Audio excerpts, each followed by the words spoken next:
శివుడు పార్వతీదేవితో పాపములు ఎన్ని రకాలుగా ఉంటాయో చెప్తున్నాడు.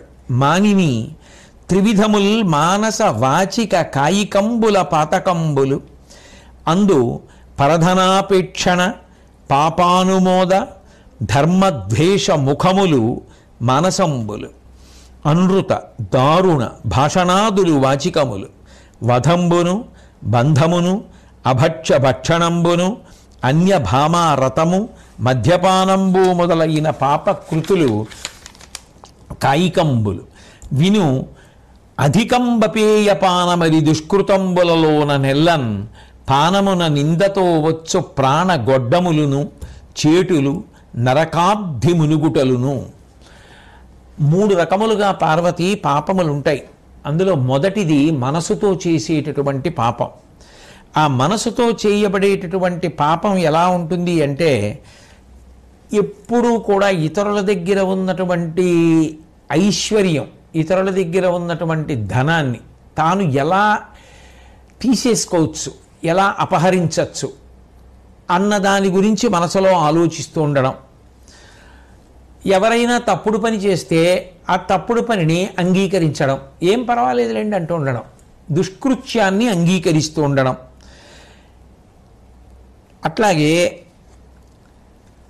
ధర్మద్వేషంతో కూడుకున్నటువంటి కార్యక్రమాలు, అంటే కార్యక్రమం ఒకటి జరిగింది అంటే మన ఇష్టం వచ్చినట్టు చేయకూడదు, శాస్త్రమునకు కట్టుబడి జరగాలి. తస్మాత్ శాస్త్రం ప్రమాణంతే కార్యం వ్యవస్థితౌ. అటువంటి ధర్మము చేత కట్టబడవలసినటువంటి కార్యక్రమాలు ఏముంటాయో వాటిని ద్వేషించడం. శాస్త్రం ఏమిటి, శౌచ్యం ఏమిటి, ఆచారం ఏమిటి, కర్మ ఏమిటి, ఇవన్నీ ఏమిటి అంటూ ఉండడం.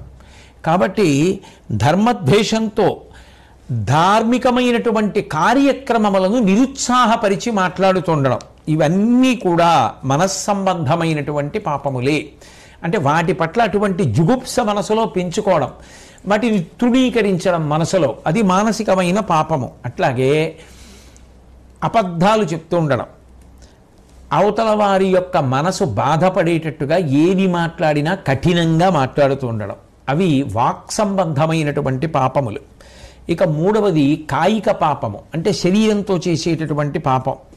అది ప్రాణిని చంపడం, ప్రాణిని కట్టేయడం, బంధించడం, తినకూడనివన్నీ తింటూ ఉండడం, అంటే శరీరంలోకి పంపిస్తూ ఉండడం, వేరొకరి భార్యని తన భార్యగా పొందాలి అనేటటువంటి ప్రయత్నం చేసి సఫలీకృతుడు కావడం, కళ్ళు త్రాగడం, ఇవి శరీర సంబంధమైనటువంటి పాపములు.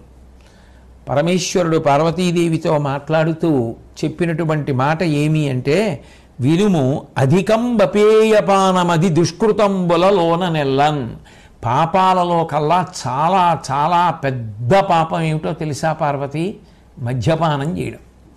మద్యపానం చేయడం కన్నా పెద్ద పాపం లోకంలో ఇంకొకటి ఉండదు. ఎందుకనంటే పానమున నిందతో వచ్చు ప్రాణగొడ్డములును. ఎవరైతే మద్యపానం చేస్తారో వాళ్ళకి అపకీర్తి వస్తుంది. 2, ప్రాణమునకు ఉపద్రవం ఏర్పడుతుంది. ఇవాళ ఇన్ని చోట్ల ఎంతంత పెద్ద పెద్ద ఫలకాలు పెడుతున్నారు, మద్యపానం చేసి వాహనాలు నడపకండి, మద్యపానం చేసి రహదారి మీదకి వెళ్ళకండి. ఆఖరికి ఆ వాహన చోదకులను ఊపిరిని పరీక్ష చేసి ఈయన కానీ మద్యపానం చేసి నడుపుతున్నాడా అని ప్రత్యేకంగా రక్షకభటులు పట్టుకోవలసినంత అగత్యం ఏర్పడుతోంది. అంటే అది ఎంత ప్రమాదకరమైనది. ప్రాణమునకు ప్రమాదం కదూ. మద్యపానం చేసి వాహనం నడిపిన వాడికి ఒంటి మీద తెలివి ఏముంటుంది? ఏ సామాన్య కుటుంబీకుడు, ఏ కష్టపడి కుటుంబాన్ని పోషించుకుంటున్న వాడికో ఏదైనా అయితే ఆ కుటుంబం ఏమైపోతుంది? లేక పుట్టిన ఒక పిల్లవాడికి ఏమైనా అయితే వాడి వాడు ప్రాణం పోక్కలది, కాలో చెయ్యో విరిగితే ఆ తల్లిదండ్రులు ఎంత ఖేదపడతారు?